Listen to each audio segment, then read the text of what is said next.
Hello friend, welcome back to my channel. तो friend, आज मैं बनाऊंगी साबूदाना से दो तरह की पापड़। एक तो जलेबी नमकीन बनाऊंगी फ्रेंड, और एक मैं पापड़ बनाऊंगी। तो एक ही आप साबूदाना से एक ही बार में आप दोनों रेसिपी बना सकते हैं। तो उसके लिए हमें चाहिए साबूदाना। तो ये जो बड़े साइज का साबूदाना आता है फ्रेंड, वही मैं ली हूँ। तो कोई सा भी आप ग्लास, कटोरा, कटोरी, कप कोई सा भी ले लें, उसी से आप ले लें। तो मैं यहाँ पर एक गिलास ली थी, उसी गिलास से मैं यहाँ पर साबूदाना ले ली हूँ। और इसको पहले मैं 2 से 3 पानी से धो लूंगी। अच्छी तरह से आपको हाथ से रगड़ रगड़ कर धो लेना है। और धोने के बाद फ्रेंड उसका पानी हम निकाल दिए, और उसी गिलास से मैं आधा गिलास से आधा, यानी कि उसका फोर्थ, चौथाई भाग इसका मैं डाली हूँ यहाँ पर। यानी कि एक गिलास से आधा कर दे और आधा का भी आधा, तो ये फोर्थ गिलास हो जाएगा। तो उतना ही पानी आपको डालना है, और इसको हम पूरे रात के लिए छोड़ देंगे फ्रेंड। तो पूरे रात के बाद मैं आपको दिखाती हूँ, ये ओवरनाइट के सोक किया हुआ इस तरह से आपको दिखाती हूँ। बिल्कुल दानेदार सा हो जाता है। तो यहाँ पर देखिए, खीर भी अगर आप साबूदाना का बनाते हैं फ्रेंड, तो इसी तरह से बनाया कीजिए, काफी अच्छा लगता है। और मुझे बहुत पसंद है साबूदाना का खीर भी, काफी टेस्टी लगती है। बट आज तो मैं बना रही हूँ नमकीन। और आप ये नमकीन पापड़ फ्रेंड अपना व्रत में भी खा सकते हैं। तो इसके लिए आप क्या करिएगा, व्रत वाला नमक डालिएगा। बहुत लोग व्रत वाला सॉल्ट खाते हैं, हम लोग तो खैर नहीं खाते हैं, व्रत में कोई सा भी सॉल्ट नहीं खाते हैं। लेकिन सेंधा नमक एक होता है जो व्रत में काफी लोग यूज करते हैं, तो आप खा सकते हैं। तो यहाँ पर देखिए, बिल्कुल मसाज आ रहा है, यानी कि बहुत ही अच्छी तरह से फूल गया है, सो दिख रहा होगा। अब मैं क्या करूंगी, इसको फिर से मैं नापूंगी, यानी कि सोख करने के बाद, फूलने के बाद मैं नाप रही हूँ कि ये कितना हुआ है। तो बिल्कुल डबल से भी ज्यादा हो जाता है फ्रेंड। तो अब मैं इसको सोख करने के बाद मैं मेजरी करूंगी, कि उसी हिसाब से फिर मैं बाकी चीज आपको बताऊंगी। तो यहाँ पर देखिए, मैं 2 गिलास ले ली हूँ, और 2 गिलास से ज्यादा ही था, तो मैं इसको साइड में रख देती हूँ। मैं 2 ही गिलास का बनाऊंगी। और उसी गिलास से फ्रेंड 2 गिलास में ली हूँ फूला हुआ साबूदाना, और उसी गिलास से मैं 1 गिलास पानी ले ली हूँ अभी। और इसको हमें क्या करना है, आपको मेजरमेंट को ध्यान रखने का फ्रेंड, पानी का आपको मेजरी रखना है। तो 1 गिलास में अभी पानी यूज करी हूँ, और इसको हम पीस लिए हैं। तो आप देखिएगा कितना मैं पानी डालती हूँ। पीसने के बाद 1 गिलास और मैं इसमें पानी डाल रही हूँ, और एक बार फिर से हम इसको पीस लेंगे। एक बार में ज्यादा पानी न डालें, थोड़ा थोड़ा करके ही डालें। तो यहाँ पर टोटल 2 गिलास पानी हो गया। इसको हम क्या करेंगे, जिस बर्तन में हमें बनाना है उसी बर्तन में निकाल लेंगे। तो मैं यहाँ पर एक कढ़ाई में निकाल रही हूँ, इसी कढ़ाई में इसको बनाऊंगी। अब 1 गिलास और मैं पानी ले रही हूँ। तो यहाँ पर मिक्सी जार में लगा हुआ था, तो उसी में मैं डाल रही हूँ। तो ये टोटल हमारा 3 गिलास पानी हो गया फ्रेंड। तो यहाँ पर मैं 3 गिलास पानी ले रही हूँ। तो मैं सेंधा नमक डाल रही हूँ, तो थोड़ा कम ही नमक डालिएगा, क्योंकि पापड़ वगैरह में ना बहुत जल्दी ज्यादा नमक हो जाता है डार्क, तो फिर वो अच्छा नहीं लगता है। कम रहेगा तो कोई बात नहीं, लेकिन ज्यादा नहीं होना चाहिए, तो थोड़ा कम ही डालिएगा। तो मैं यहाँ पर थोड़ा कम ही डाली हूँ, फिर भी ये बहुत ही अच्छा टेस्ट आ गया था। और इसको हम नमक डालने के बाद एक बार फिर से मिक्स कर लेते हैं। अब मैं क्या करूंगी, इसको अब मैं गैस की तरफ ले चलती हूँ। तो गैस पे मैं इसको चढ़ा दे रही हूँ। इस तरह से कंटिन्यू चलाते रहना है, नहीं तो लम्स पड़ जाती है साबूदाना में फ्रेंड। तो आपको रुकना नहीं है, आपको इधर उधर नहीं जाना है, आपको कंटिन्यू इस तरह से चलाते रहना है। अगर आपको ज्यादा लग रहा है कि आंच तेज लग रहा है, तो आप फ्लेम को थोड़ा कम कर दें। आपको जिस तरह से संभाल पाए उसी तरह से आप बनाएं। तो यहाँ पर देखिए, कंटिन्यू एकदम चलाते रहना है। आपको फिर से मैं एक बार याद दिला देती हूँ फ्रेंड, क्योंकि आप लोग ना भूल जाते हैं लाइक करना, तो इसलिए मैं बार बार याद दिला रही हूँ। प्लीज वीडियो को लाइक जरूर कर दिया कीजिए, और मुझे सपोर्ट कीजिए फ्रेंड। आप सबकी सपोर्ट की काफी जरूरत है। देखिए, काफी थिक हो गया है, तो बस इसी कंसिस्टेंसी में होना चाहिए। मैं एक ड्रॉ कर रही हूँ, तो यहाँ पर देखिए मिल नहीं रहा है, यानी कि मिक्स नहीं हो रहा है।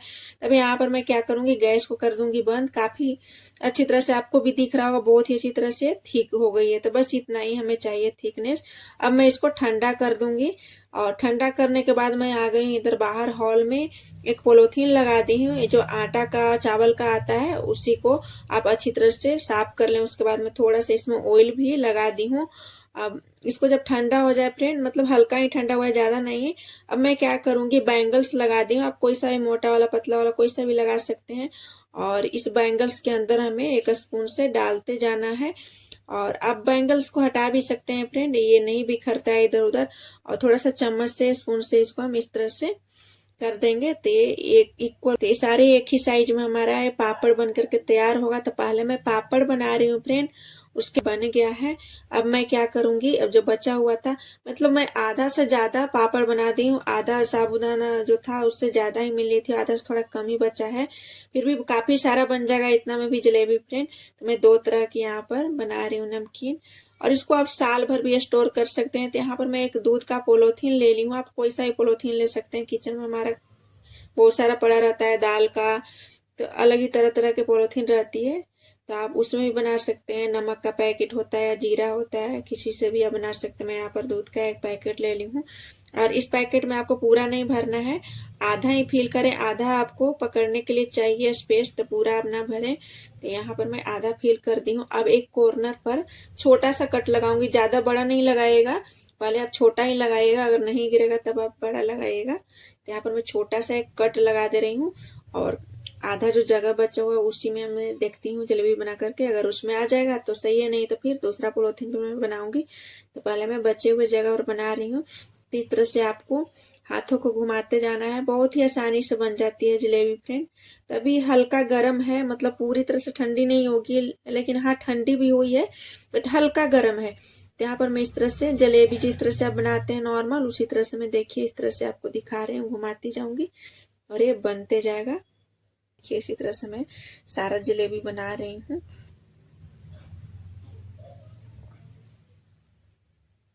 तो यहाँ पर सारा जलेबी पापड़ मेरा बन करके तैयार हो गया है फ्रेंड। आप चाहें तो डायरेक्ट टेरेस पर धूप में इसको बना सकते हैं। मैं घर में बनाई थी, अब मैं बाद में इसको टेरेस पर ले जाऊंगी। तो हम 2 लोग पकड़ कर इसको टेरेस पर ले जा करके सुखा लिए थे। टोटल 2 दिन लग गया था सूखने में फ्रेंड। यहाँ पर देखिए सूखने के बाद इस तरह से कुछ हो गया है, मतलब ये जलेबी आजकल बहुत कड़क वाली धूप निकल रही है फ्रेंड। तो यहाँ पर ना थोड़ा आजकल बादल बादल हो रखा था, इसलिए 2 दिन लग गई, नहीं तो एक ही दिन में सूख जाता। तो यहाँ पर पापड़ और जलेबी दोनों ही सूख गई है बहुत ही अच्छी तरह से। तब मैं आपको फ्राई करके भी दिखा रही हूँ। यहाँ पर पहले मैं जलेबी बना रही हूँ। तो यहाँ पर देखिए जलेबी डाल दी हूँ। तो यहाँ पर डीप फ्राई करिएगा, बहुत ही अच्छी तरह से फूलता है। और ना ही तो मैं इसमें पापड़ खार डाली हूँ फिर ना ही इसमें मैं मीठा सोडा डाली हूँ। बहुत लोग पापड़ खार मीठा सोडा डालते हैं, यानी पापड़ में पड़ता ही है, मार्केट वाला में पड़ता है, बट मेरे पास नहीं है। और मैं दुकान में भी आसपास पता किया था, नहीं मिला, तो मैंने सोची ऐसे ही बना देती हूँ। तो मैं ऐसे ही बनाई। बहुत लोग पापड़ खार नहीं रहता है तो मीठा सोडा भी डालते हैं, बट मैं बिना मीठा सोडा और बिना पापड़ खार का ही बना रही हूँ। तो यहाँ पर देखिए जलेबी कितना अच्छा ये फूल गया है, बिना पापड़ खार बिना मीठा सोडा का ही। तो यहाँ पर अगर आपके पास भी नहीं है तो आप इस तरह से बना सकते हैं, बिना मीठा सोडा बिना पापड़ खार का। अगर है तो आप डाल दीजिए 1 चुटकी। मेरे पास तो मीठा सोडा है, क्योंकि किचन में हमेशा मीठा सोडा तो रहता ही है सबके पास, बट फिर भी मैंने नहीं डाला। मैंने सोचा ऐसे ही बना करके देख रही हूँ कि मैं काफ़ी सारे पापड़ भी बना रही हूँ, तो बिना उसी के मैं बना रही हूँ तो भी बहुत ही अच्छा से बन जा रहा है। देखो भी आपको दिख ही रहा होगा कितना अच्छे तरह से फूला है, यानी कि फ्राई करके देखिए साइज आपको दिखा रही हूँ। और बहुत ही क्रिस्पी बन करके तैयार हुआ था फ्रेंड। मैं यहाँ पर दोनों आपको बना करके दिखाई इस तरह से। और जो बचा हुआ है उसको आप अच्छे से कंटेनर में भर कर रख दें, और आप उसको